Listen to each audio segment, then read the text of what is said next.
Assalamualaikum warahmatullahi wabarakatuh dan selamat pagi. Hari ini kita masuk di tematik 4, tema 2 yang judulnya selalu berhemat energi. Oke, silakan buka bukunya di halaman 3. Di halaman 3 ini pembelajaran 1 kita akan membahas tentang pemanfaatan sumber energi dan perubahan energi.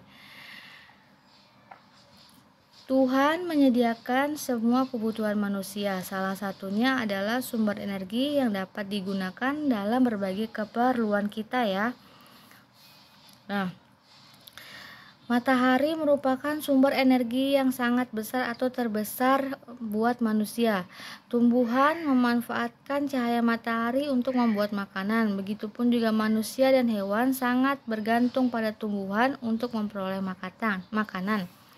Dapat dikatakan bahwa kehidupan makhluk hidup bergantung pada matahari. Oleh karena itu, kita harus bersyukur kepada Tuhan karena masih ada matahari yang dapat membuat kita bisa melakukan segala aktivitas seharian kita ya. Nah, energi apakah yang akan kita manfaatkan di sini? Kalian tentu banyak memanfaatkan energi listrik. Dapat dikatakan energi listrik merupakan salah satu kebutuhan penting dalam kehidupan. Tanpa listrik, kehidupan manusia akan terganggu. Di rumah pasti kalian juga menggunakan energi listrik. Peralatan-peralatan seperti kipas, lampu, televisi, semuanya menggunakan energi listrik agar bisa digunakan ya. Di sini contoh ada ayo mengamati gambar pemanfaatan sumber energi. Jadi pemanfaatan sumber energi itu yang pertama, listrik untuk penerangan. Manfaat energi listrik yang pertama yaitu sebagai penerangan. Peralatan listrik yang digunakan sebagai sumber penerangan pada umumnya adalah lampu. Lampu ini energi listrik yang diubah menjadi energi cahaya ya. Kemudian ada listrik menghasilkan panas atau energi listrik diubah menjadi energi panas. Energi listrik dapat digunakan untuk menghasilkan panas. Alat-alat listrik yang menghasilkan panas antara lain setrika listrik, rice cooker atau penanak nasi, microwave, dan kompor listrik. Nah, di sini listrik menghasilkan panas jadi setrika, kompor listrik, rice cooker itu semuanya yang menghasilkan panas. Benda-benda yang menghasilkan panas disebut energi listrik dirubah menjadi energi panas. Kemudian listrik menghasilkan energi gerak. Dalam kehidupan sehari-hari kita perlu menggunakan energi listrik sebagai penggerak. Misalnya untuk menyalakan pompa air, kipas angin, pendingin udara atau AC atau mesin cuci. Dalam dunia industri, listrik sangat dibutuhkan untuk menggerakkan mesin-mesin. Contohnya adalah mesin penutup botol otomatis, ban berjalan, mesin cetak, dan mesin pengemas. Listrik menghasilkan energi gerak. Jadi dari listrik bisa diubah menjadi energi gerak. Contohnya itu ada kipas angin, pompa air, mesin cuci ya. Oke, selanjutnya dibuka lagi bukunya di halaman halaman 8. Di sini menambah wawasan kita mengetahui bahaya listrik.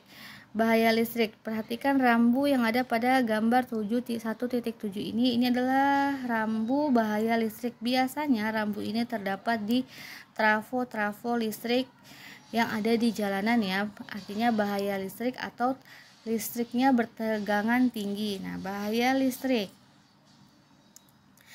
Listrik membuat hidup kita jadi nyaman, namun penggunaannya yang tidak berhati-hati akan menyebabkan kematian ya. Kecerobohan penggunaan listrik dapat menyebabkan hubungan pendek, kerusakan peralatan listrik, dan kebakaran. Oke, di sini ada teks tentang pemanfaatan sumber daya alam untuk kebutuhan hidup. Pemanfaatan sumber daya alam perlu diikuti dengan kegiatan pelestarian. Hal itu dilakukan untuk menjaga agar ketersediaannya tidak punah. Jadi sumber daya alam itu dibagi menjadi dua, yaitu sumber daya alam yang dapat diperbarui dan sumber daya alam yang tidak dapat diperbarui. Sumber daya alam yang dapat diperbarui contohnya tumbuhan, hewan, sinar matahari, air, dan angin. Mengapa disebut sumber daya alam yang dapat diperbarui? Karena keberadaannya selalu terus tersedia dan dapat kita kelola untuk memperbanyak jumlahnya ya. Maka dia disebut dengan sumber daya alam yang dapat diperbarui. Kemudian ada sumber daya alam yang tidak dapat diperbarui, contohnya batu bara, minyak bumi. Kemudian ada emas, besi, dan berbagai tambang lainnya. Mengapa disebut sumber daya alam yang tidak dapat diperbarui? Karena jumlahnya sangat terbatas. Oleh sebab itu, kita harus berhemat dan bijak dalam mengolah sumber daya alam apapun itu jenisnya, baik itu yang dapat diperbarui maupun yang tidak dapat diperbarui ya. Jadi sumber daya alam dibedakan menjadi dua, yang dapat diperbarui dan tidak dapat diperbarui. Oke, kita lanjut aja di pembelajaran 2 halaman 10. Kita akan membahas tentang mengenal tinggi rendah nada, hak dan kewajiban. Jadi nada ditulis dalam bentuk simbol. Dalam lagu, simbol nada itu disebut dengan notasi. Penulisannya biasanya menggunakan notasi angka. Notasi angka adalah notasi yang ditulis menggunakan simbol angka-angka. Notasi angka itu biasa terdiri dari angka 1 sampai 7. Sambil Ibu menjelaskan, silakan bukunya diperhatikan ya. Notasi angka memiliki tanda diam yang ditulis dengan simbol 0. Jadi kalau dalam sebuah lagu ada simbol 0, maka itu tandanya diam. Selain notasi angka, ada juga notasi balok. Notasi balok adalah notasi yang digunakan untuk menggunakan simbol-simbol bentuk. Dalam notasi angka, notasi rendah ditulis dengan meletakkan titik di bawah nada. Contohnya ini 5 dan 6. Kalau kalian menemukan ada angka 5 dan di bawahnya ada titik, berarti kita menyanyikannya dengan notasi yang rendah atau nada yang rendah. Nah, nada-nada tinggi ditulis dengan meletakkan titik di atasnya. Kalau titiknya di atas, berarti kita menyanyikan lagunya dengan nada yang tinggi. Contohnya seperti ini. 5, dia tanda kalimat di bawah, titik di bawah, berarti nadanya rendah. Kemudian 1, 0 berhenti. Nadanya rendah-rendah semua ya, titiknya di bawah. Oke. Selanjutnya ada membaca teks tentang birama. Selain nada, dalam suatu lagu juga terdapat unsur birama. Birama adalah bagian dari suatu baris melodi yang menunjukkan jumlah ketukan dalam bagian tersebut. Misalnya irama 3/4, artinya setiap birama terdiri atas 3 ketukan, setiap ketukannya senilai 1/4. Pada umumnya, suatu birama dibatasi oleh garis birama. Suatu lagu pendek terdiri dari 8 atau 16 birama, sedangkan lagu yang standar terdiri dari 32 birama. Nah, saat kita menyanyi, kita diingatkan agar tidak terlalu cepat dan tidak terlalu lambat. Cepat atau lambatnya sebuah lagu itu disebut dengan tempo. Tempo adalah cepat lambatnya sebuah musik atau lagu saat dimainkan. Nah, dalam musik, simbol yang menyatakan cepat lambatnya sebuah lagu disebut tempo. Pada garis besarnya, tempo dibedakan menjadi 3 ya. Tempo lambat, sedang, dan cepat. Tempo lambat ada grave, ada lento, ada gio, largo. Tempo sedang ada moderato, andante, anandatino. Kemudian tempo cepat ada allegretto, vivace, presto ya. Itu sudah ada artinya, silakan kalian baca. Contohnya di sini ada lagu Menanam Jagung. Dia menggunakan irama tempo andante, yaitu tempo sedang, artinya sedang seperti orang yang berjalan ya. Oke, di sini ada ayo kawan kita bersama menanam jagung di kebun kita. Oke, Kalau kalian bisa menyanyikan lagunya, silakan kalian nyanyikan lagunya ya. Nah, kemudian di sini ada sumber energi angin dan energi listrik. Oke.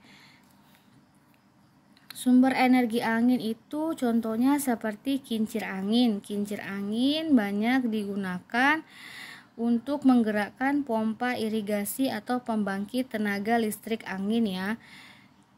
Kemudian kalau kincir air digunakan untuk menggerakkan kincir air menggunakan generator. Jadi kincir air ini digunakan untuk menggerakkan kincir yang nanti menghasilkan listrik menggunakan generator. Contohnya, kincir air juga dapat berfungsi sebagai pembangkit tenaga listrik. Pembangkit itu disebut pembangkit tenaga listrik air atau PLTA. PLTA mengolah air dari sungai diubah menjadi energi listrik. Aliran ini akan menggerakkan kincir air. Kincir air yang berputar digunakan untuk memutar generator. Generator menghasilkan energi listrik yang disalurkan ke rumah-rumah penduduk. Jadi pada zaman dahulu orang-orang menggunakan kincir angin dan kincir air untuk menghasilkan energi listrik. Tidak seperti sekarang. Zaman sekarang kita sudah tidak menggunakan lagi kincir air dan kincir angin dalam menghasilkan listrik ya. Oke, di sini ada hak dan kemudian ada hak dan kewajiban. Hak itu adalah contohnya ini, setiap orang berhak mendapatkan air bersih. Oleh karena itu, setiap anggota masyarakat juga harus melaksanakan kewajibannya dengan baik, yaitu membersihkan selokan. Agar kita memperoleh hak kita mendapatkan air bersih, kewajiban kita sebagai warga yaitu membersihkan selokannya. Kalau kita tidak melaksanakan kewajiban kita membersihkan selokan, maka kita tidak akan memperoleh hak kita, yaitu air bersih, karena selokannya kotor. Jadi hak itu adalah hak kita, hak kalian. Contohnya hak kalian itu adalah belajar di sekolah. Kemudian kewajiban kalian adalah belajar menuntut ilmu sampai ke jenjang yang lebih tinggi ya. Oke. Sampai sini semoga dipahami yang Ibu jelaskan pada pembelajaran 1 dan pembelajaran 2. Untuk tugasnya di pembelajaran 1 silakan kalian buka bukunya di halaman 5. Ayo berlatih. Yang pertama, tulislah peralatan yang menggunakan energi listrik dan pemanfaatannya yang dapat kalian rasakan berdasarkan pengalaman dan pengamatan kalian. Yang kedua, matahari merupakan sumber energi terbesar yang digunakan dalam kehidupan sehari-hari. Banyak manfaat energi matahari bagi makhluk hidup. Kalian silakan sebutkan apa saja manfaat energi matahari bagi makhluk hidup ya. Ini tugas yang pertama. Kemudian tugas yang kedua, di halaman 12 silakan kalian menyanyi Ayo Menanam Jagung di video, kemudian kirim ke Ibu ya. Lagunya Menanam Jagung. Oke, itu saja tugasnya untuk hari ini. Semoga dimengerti. Ibu akhiri, wabillahi taufik wal hidayah. Wassalamualaikum warahmatullahi wabarakatuh. Terima kasih.